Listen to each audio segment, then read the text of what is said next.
programa de hoje você vai ver os pronunciamentos no plenário. Vereadores repercutem processo de impeachment da presidente Dilma Rousseff. A audiência pública debate mobilidade urbana para deficientes visuais. E uma solene em homenagem ao Dia da Enfermagem. O TV Câmara do Recife está no ar.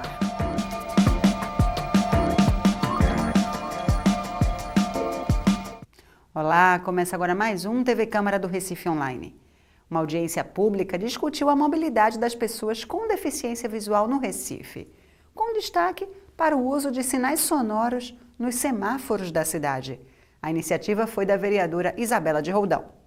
Só quem é cego sabe que falta faz o piso tátil nas calçadas ou o sinal sonoro na hora de atravessar a rua. A mobilidade de quem não tem a visão é um tanto quanto complicada, porque hoje as calçadas não têm acesso, né? A gente não tem o piso tátil, as calçadas são todas esburacadas e os sinais sonoros não é sonoro, né?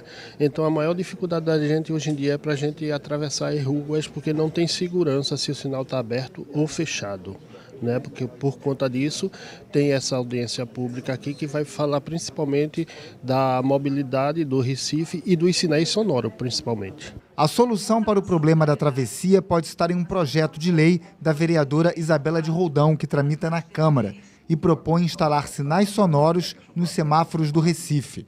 Ela presidiu uma audiência pública no plenarinho da Câmara para discutir o assunto. Para que a gente possa, junto com a comunidade, de uma forma geral, inclusive a Associação Pernambucana de Cegos, que se faz presente, que a gente possa debater a acessibilidade real na nossa cidade, né? Um dos pontos que a gente trata é exatamente essa coisa real. Sair dessa questão fictícia, sair dessa questão ideal, muitas vezes, mas partir para o real. Como é que se locomovem os deficientes visuais na nossa cidade? Qual é a possibilidade? A gente sabe que a gente tem calçadas terríveis, né, que já, por si só, já limitam a acessibilidade deles. E aí a gente se dá conta de como é que eles atravessam os sinais. Quando é que eles sabem que os sinais estão fechados ou abertos para pedestre? Então, uma dificuldade. A gente diz sempre que a solidariedade é importante. Acho que todo mundo precisa contar com a solidariedade. Mas tem momentos que a gente está só. E a gente precisa transitar só. Isso, inclusive, é um direito constitucional, não é? Então, o que a gente deseja hoje é que a gente possa fazer esse grande debate, escutar opiniões diversas, inclusive nas mais variadas necessidades e deficiências de uma cidade e que a gente possa compor para apresentar ou consolidar o nosso projeto de sinais sonoros. Recife tem atualmente 49 semáforos equipados com sinais sonoros para auxiliar a travessia de cegos. O chefe da divisão de sinalização semafórica da CTTU, Nelson Nogueira, informou que a prefeitura instala sinais sonoros nos locais por onde passam cegos. Basta que a solicitação seja feita à CTTU. A instalação desse semáforo geralmente acompanha alguns princípios. O principal dele é que naquele local exista o deficiente para fazer a travessia. Porque o sinal ele emite um som e se não existir deficiente visual, ele incomoda as pessoas que moram ali, que precisam estudar, que têm alguma doença, que precisam estar em recuperação, que estão em recuperação. Então, é necessário que no cruzamento realmente a gente tenha histórico de passagem de deficiente visual. Senão, a objetividade do equipamento ela não será cumprida. A instalação desse tipo de equipamento ela pode ser também solicitada? Pode ser solicitada. Inclusive, a gente atende muito à solicitação das associações representativas desse tipo de público. Hoje tem quantos desses equipamentos na cidade do Recife? Hoje nós temos 49 equipamentos desse em ação na cidade. E existe projeto para ampliar essa quantidade? Existe sim. A maneira que a gente recebe a demanda é feito o estudo e, havendo viabilidade, ele é implantado sem nenhum problema. Mas o Conselho Estadual da Pessoa com Deficiência se queixa da falta de sinais sonoros. Quando tem sinal sonoro, a gente atravessa tranquilamente, porque o sinal sonoro emite um som, né? Aí a gente está vendo se está aberto ou está fechado. Mas quando não tem sinal sonoro, a gente costuma pedir alguém para avisar a gente ou ajudar a gente, né, na travessia. Segundo a CTTU, muitas pessoas reclamam dos sinais sonoros por causa do barulho, o que representa um obstáculo à instalação desse tipo de equipamento. O único problema que a gente tem é a reclamação dos moradores, porque ele emite um som e muitas vezes a pessoa precisa dormir, precisa descansar, repousar, e ele emite som durante o dia todo. Toda vez que o semáforo fecha, o equipamento produz o som. Tem muita reclamação. Muita reclamação a gente recebe nesse sentido. Para o Conselho Estadual da Pessoa com Deficiência, o problema da poluição sonora poderia ser facilmente resolvido diminuindo o volume do sinal sonoro. Que o povo pede para tirar o sinal sonoro porque incomoda, né? Para mim, isso não me convence, essa desculpa de incomodar as pessoas, porque o sinal tem controle que você pode botar numa altura bem baixinha, com DC10 bem baixo. Ah, tá, pode botar abaixo. O deficiente visual vai estar perto, consegue escutar? Perto e consegue escutar porque a audição nossa é muito boa, né? Aí a gente consegue escutar tranquilamente. Então não precisaria ser alto?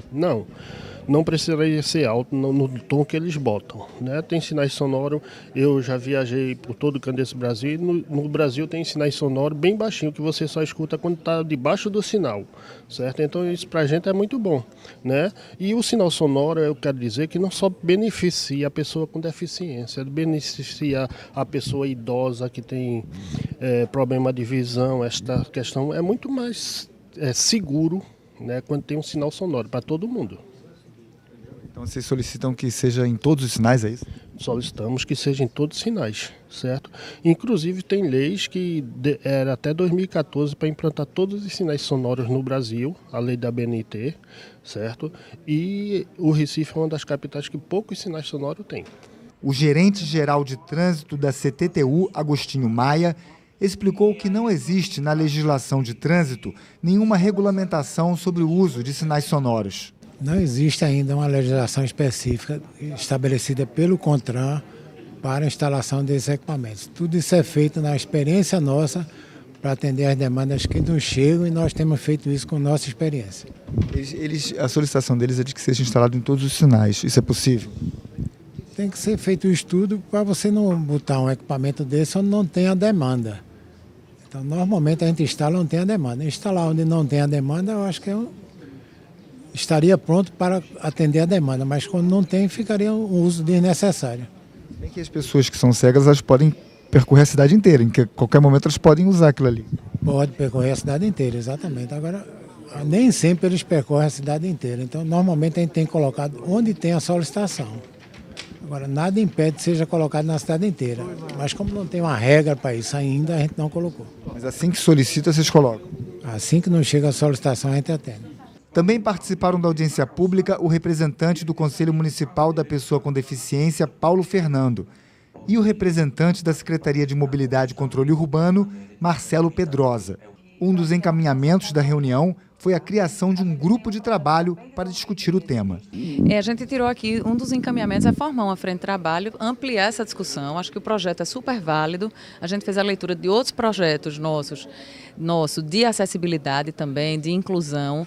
E a frente de trabalho agora é juntar as pessoas que têm o interesse em participar da discussão de uma cidade verdadeiramente feita e consolidada e construída para pessoas, né? Acessível na sua essência, independente das dificuldades de um, de outro, mas ela é acessível a todos, né? A todos e a todas.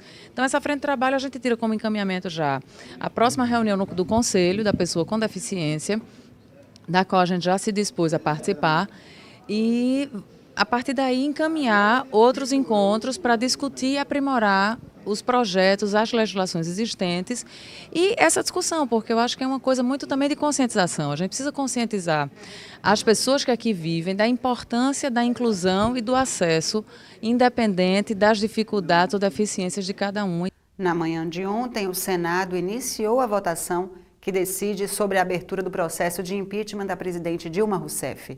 O assunto que movimentou o país também repercutiu na Câmara do Recife. O primeiro vereador a repercutir foi André Regis. Favorável ao afastamento da presidente Dilma Rousseff, ele elogiou o papel do Tribunal de Contas da União e de outras instituições do país.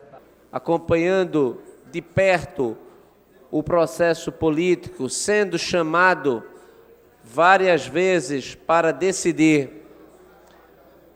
e todas as vezes decidiu mantendo o curso do processo que está sendo conduzido da forma apropriada, respeitando a Constituição Federal e respeitando a Lei 1079 de 1950. O que nós assistimos, lamentavelmente, é uma tentativa daqueles que cometeram crime de responsabilidade de tumultuar o processo, inclusive tentando construir uma narrativa dissociada da realidade, uma narrativa que, lamentavelmente, muitas vezes é acompanhada por pessoas corretas, pessoas que têm até o bom trânsito na sociedade como formadores de opinião. E essas pessoas, às vezes, não percebem que estão contribuindo para o ataque às instituições, notadamente as instituições de controle da administração, como o Tribunal de Contas da União, que nesse caso tem um papel muito importante no julgamento das contas e da condenação dos crimes fiscais cometidos pela presidente Dilma Rousseff.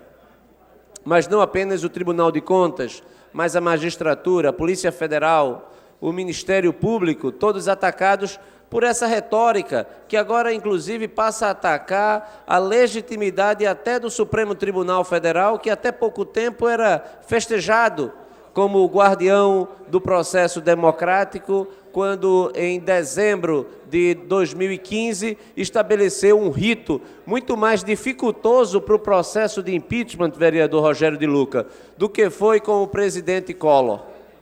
O processo de impeachment hoje, o juízo de admissibilidade que está sendo feito hoje, é em decorrência da autorização dada pela Câmara em 17 de março, e nós já estamos no dia 11 de maio. Esse processo dificultoso que fez bem ao Brasil para dissipar o discurso do que seria um golpe, um atentado contra a democracia, e tudo confirmado por 11 ministros do Supremo Tribunal Federal, e vale aqui registrar que dos 11 ministros, 8 ministros foram escolhidos ou por Dilma ou por Temer. Então é uma corte que não foi escolhida por aqueles que impulsionaram o processo legítimo de impeachment. Mas o vereador Osmar Ricardo saiu em defesa da presidente e disse que o impeachment é um golpe institucional. O golpe institucional não é um golpe de 64, que foi um golpe militar, mas sim esse institucional, onde a presidente Dilma não tem nada que tire da imagem dela. Inclusive o ministro do Supremo Tribunal Federal, Marcos Melo, ele mesmo confirma que não tem nada contra a presidente. As pedaladas vai ter que tirar 16 governadores que estão hoje em mandato dando pedalada, inclusive Paulo Câmara aqui em Pernambuco. Cerca de mais de 3 mil prefeitos, dos 5.500 prefeitos que tem no país, deram pedalada. Geraldo também deu pedalada. Será que a gente vai ter como tirar todos eles que deram pedalada? Nós demos pedalada pelos movimentos sociais, pelo apoio. Aí a gente vê o Ronaldo Caiado do DEM, do Democrata, que tem uma fazenda e usa o povo como escravo, trabalho escravo na fazenda de Ronaldo Caiado, que foi denunciado várias vezes, senhor vereador. Todo mundo sabe a história de Ronaldo Caiado, como sabe a história de Mendonça Filho, aqui no estado de Pernambuco. Ou não sabem, ou a história dele é bonita e linda, em defesa do trabalhador, em defesa do povo pernambucano. A gente sabe o que é que fazem no sertão. Procura matar o povo de sede, né? Tirar a água do povo, diferente do que a presidente Dilma fez e que o presidente Lula fez na transposição, que vai ter água para aquelas pessoas que precisam de água. Mostra que esse governo, o governo do Temer, é um governo totalmente despreparado. Veja quem é que está lá que diga esse rapaz aí que conhece dessa pasta. Quem? A maioria dos seus ministros vai ser políticos. E vamos ver a ficha desses políticos. A maioria deles estão em toda que é corrupção. O Hospital da Mulher do Recife foi inaugurado na última terça-feira. No plenário, o vereador Amaro Cipriano Maguari parabenizou o prefeito pela implantação de mais uma unidade de saúde. É uma diferença na construção e na qualidade do que foi feito naquele hospital. A empresa Cinzel, ela está de parabéns pela grande realização na equipe de engenharia que realizaram aquele trabalho no Hospital da Mulher do Recife. É um hospital muito bem estruturado, espaço excelente, qualidade em tudo que tem dentro do hospital, primeira linha, e a gente é de parabenizar quando algo é bem feito em nossa cidade, porque a gente sabe que vai servir o povo da nossa cidade e o povo da área metropolitana. Já começou, inclusive, vereador Eurico Freire, já começou o atendimento, já temos atendimento de umas 160 pessoas, já foram atendidas, e a gente tem que ter uma referência e um foco que, a cada dia, o hospital atenda bem melhor as pessoas que têm necessidade, parto de alto risco. A gente sabe que morreram várias pessoas em nossa cidade por falta de grandes profissionais qualificados. As maternidades não têm estrutura para acompanhar a demanda que vem de área metropolitana, até do interior de Pernambuco, fora o povo da nossa cidade, para dar suporte. E agora, com o Hospital da Mulher do Recife, a qualidade é excelente e a gente sabe que o Recife vai prestar um grande serviço à sociedade. O vereador Osmar Ricardo também comentou a inauguração do Hospital da Mulher do Recife.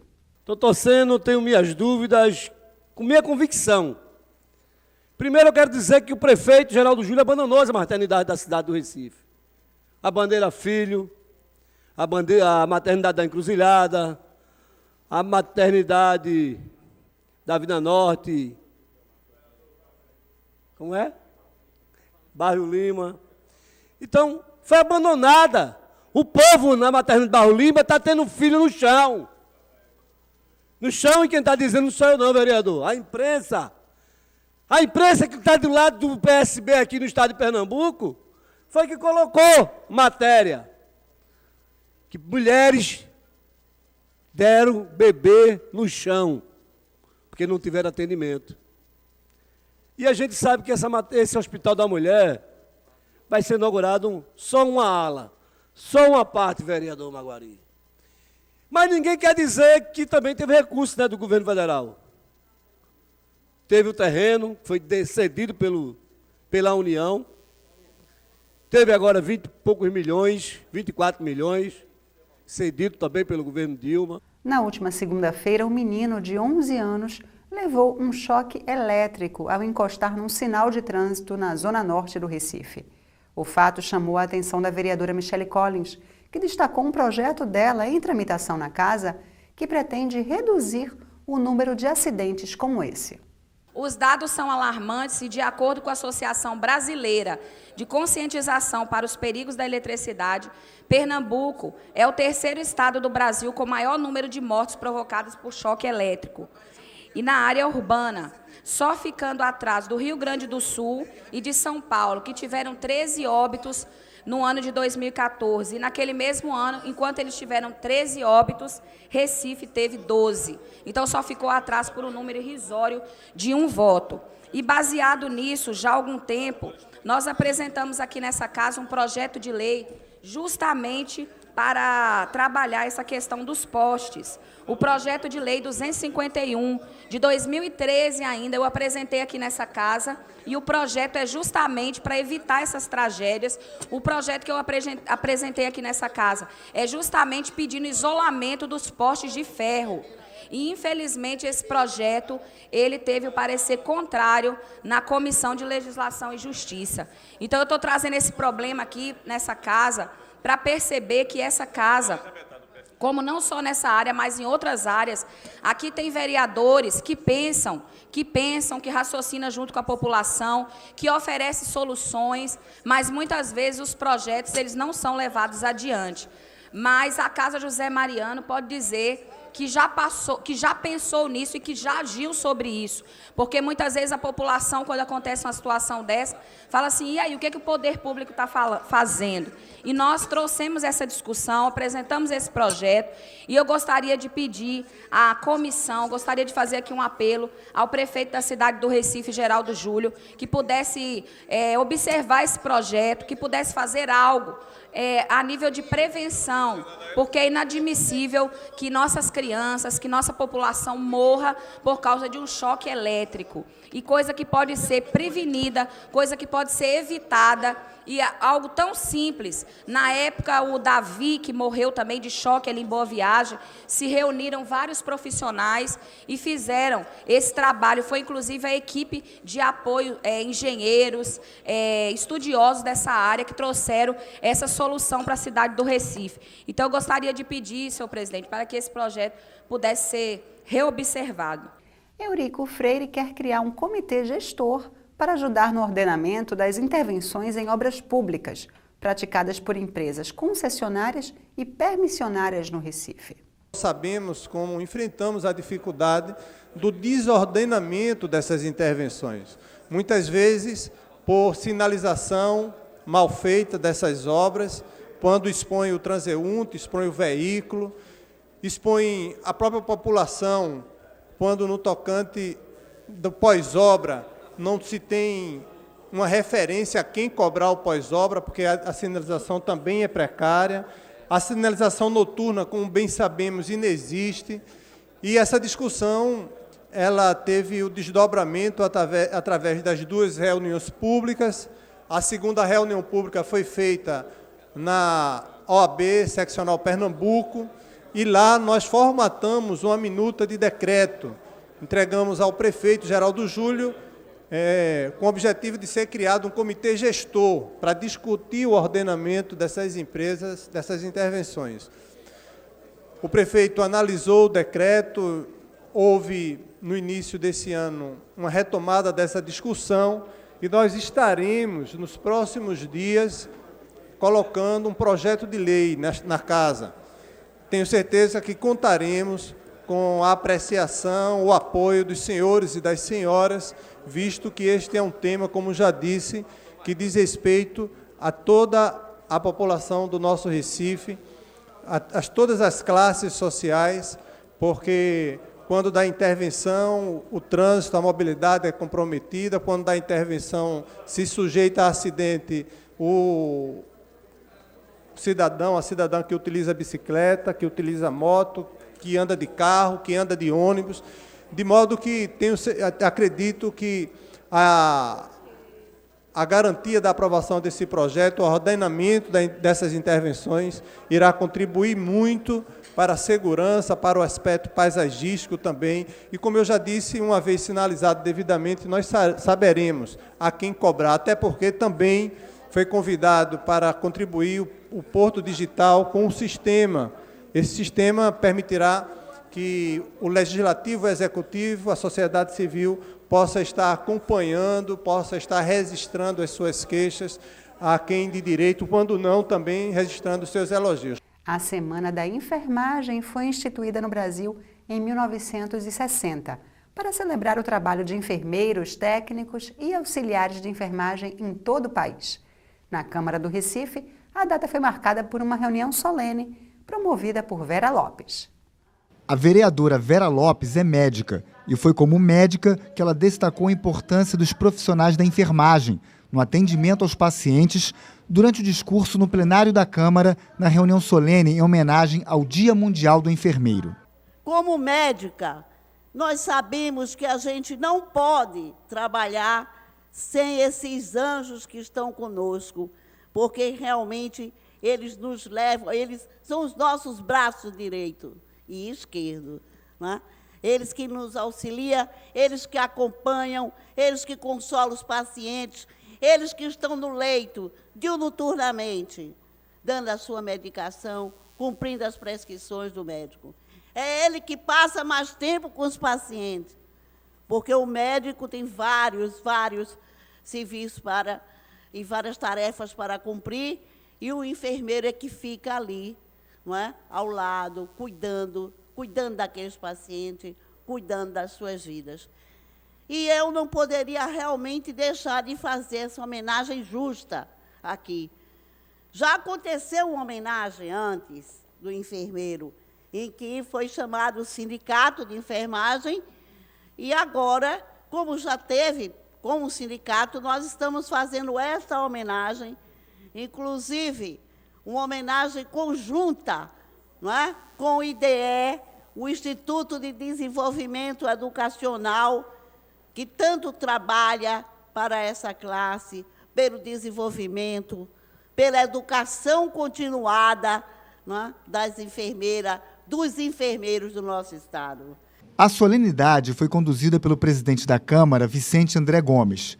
Ele convidou para compor a mesa da reunião 7 homenageados: Marcleide Cavalcante, presidente do Conselho Regional de Enfermagem; Antônio Fernando Vieira Fernandes, presidente do Instituto de Desenvolvimento Educacional; e os enfermeiros Nina Rosa de Andrade, Valdeísa Maria Pessoa Moraes, Fernando Inácio de Jesus, Carmélia de Alencar Fernandes e José Gilmar Costa Júnior. A vereadora Vera Lopes entregou um diploma e uma placa comemorativa do Dia dos Enfermeiros a cada um dos homenageados. Placa, o senhor Antônio Fernandes, José Gilmar da Costa, Marcleide Cavalcante, Carmélia Lília, Valdeísa Maria Pessoa, a senhora Nina Rosa Moura de Andrade, o senhor Fernando Inácio de Jesus. Vera Lopes falou sobre a regulamentação da profissão de enfermeiro em Pernambuco. A regulamentação da profissão pelo Estado deu-se em 1955, com a redação da Lei 2.604, de 17 de setembro do mesmo ano. Essa lei reconheceu a enfermagem como profissão e disciplinou-se o exercício em todo o território nacional. Desde a regulamentação definitiva da profissão, recepcionada pela Lei 7498, de 86, muitas mudanças foram acontecendo. Entre estas, o surgimento de novos vírus, bactérias, epidemias, como a dengue, cólera, chikungunya, zika e outras tantas. Essas mudanças provocaram a reinvenção dos processos de trabalho para melhor atender às demandas dos usuários, sobretudo daqueles que são maioria, que são os usuários do SUS. A vereadora também falou em defesa da jornada de 30 horas semanais de trabalho para os enfermeiros. O acúmulo de horas excedentes, fazendo a atividade dos profissionais de enfermagem menos produtivas e sujeitando-os aos crescentes números de erros devido à fadiga e ao estresse.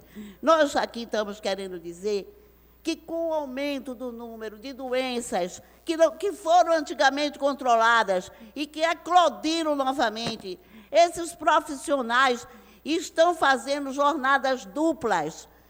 E é um pedido, é um apelo, inclusive, da classe, que eu vou encampar também aqui na Câmara Municipal do Recife, com pedido também ao prefeito do Recife, com a lei indicativa ao nosso prefeito Geraldo Júlio, para que a jornada desses trabalhadores sejam de 30 horas semanais.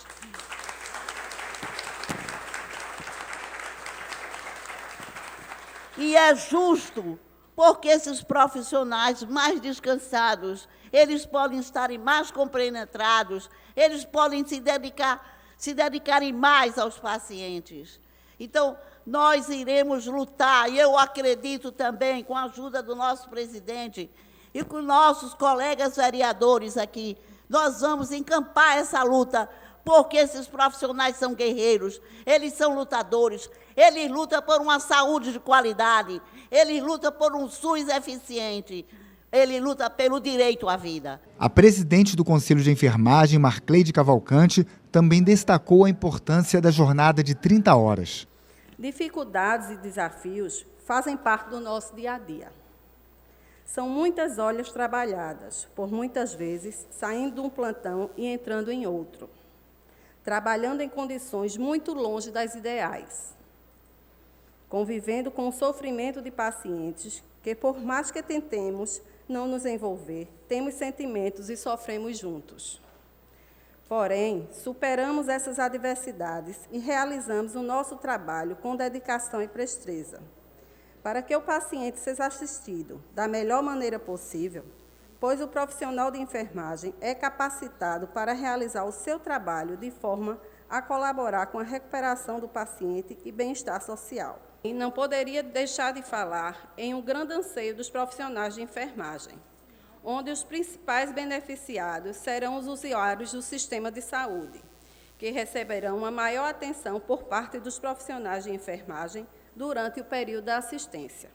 Estou me referindo ao tão sonhado projeto das 30 horas semanais, que já é realidade em vários estados do país, e aqui em Pernambuco, no município de Petrolina.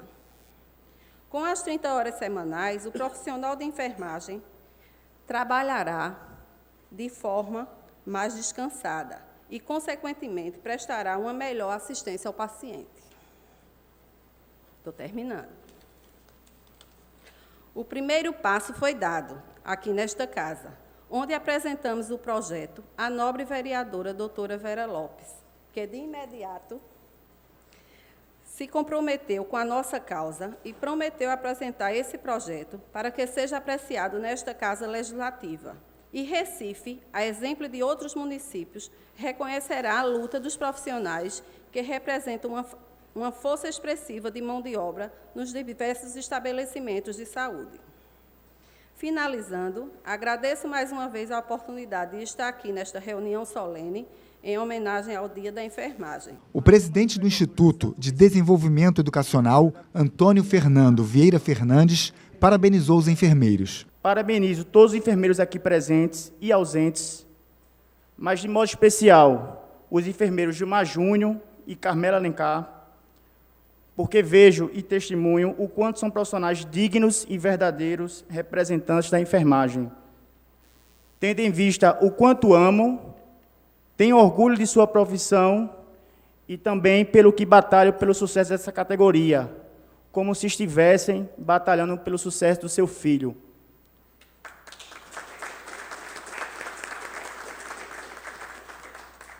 Por fim, quero dizer em nome de todos que fazem o Instituto de Desenvolvimento Educacional, o IDE, a honra em fazer parte dessa homenagem enquanto instituição de ensino e que os enfermeiros podem confiar e acreditar que estaremos juntos nos maiores desafios profissionais, pois temos como objetivo insaciável participar da formação dos enfermeiros para cada vez mais pensarem além e serem destaques e respeitados enquanto profissionais de relevância para a sociedade.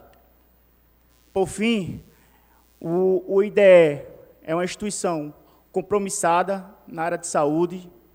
Hoje, graças a Deus, uma equipe muito engajada, com mais de 2.500 alunos na área de saúde, 40% de enfermeiros, e quero dizer que é uma honra enorme estar nessa homenagem, participando com os enfermeiros.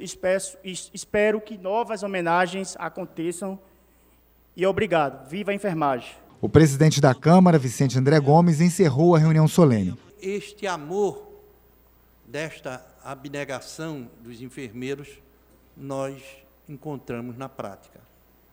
Recordo-me uma certa vez que me encontrava na UTI e um paciente fez uma arritmia grave e parou. Nós começamos a fazer a massagem no paciente e ele entrava, eu estou falando numa linguagem técnica, porque aqui só tem enfermeira. E esse paciente fez a arritmia, evoluiu para uma taquicardia ventricular e eu reverti com a cardioversão. Quando estava nessa luta, o paciente de junto parou também. E eu não podia fazer, ou largava um ou fazia o outro. E quem assumiu foi uma enfermeira, Isabela de Castro. Fez a massagem, fez a desfibrilação, fez a aplicação de adrenalina intracardíaca e o paciente está vivo. E o meu morreu. E serviu de uma referência para mim do papel da enfermeira. A enfermeira abnegada. A enfermeira que, evidentemente, na hora do sofrimento, ela participa, usando a frase de Roger. Enfermagem é arte pela ciência e mérito pela sua aplicação. Se aquela enfermeira não tivesse aplicado as atividades da saúde, se não tivesse massageado, que não é o seu papel, se não tivesse usado a cardioversão, que não é o seu papel, se não tivesse usado a adrenalina intracardíaca, se não tivesse usado os antagonistas do cálcio, o paciente provavelmente não teria sobrevivido. Encerro a sessão dizendo, você está de parabéns, Vera. Essa sessão é uma sessão especial, é uma sessão do dom de quem vive para a vida. A gente fica por aqui. Para rever esse e outros programas, acesse nosso canal youtube.com/Câmara do Recife. Até mais!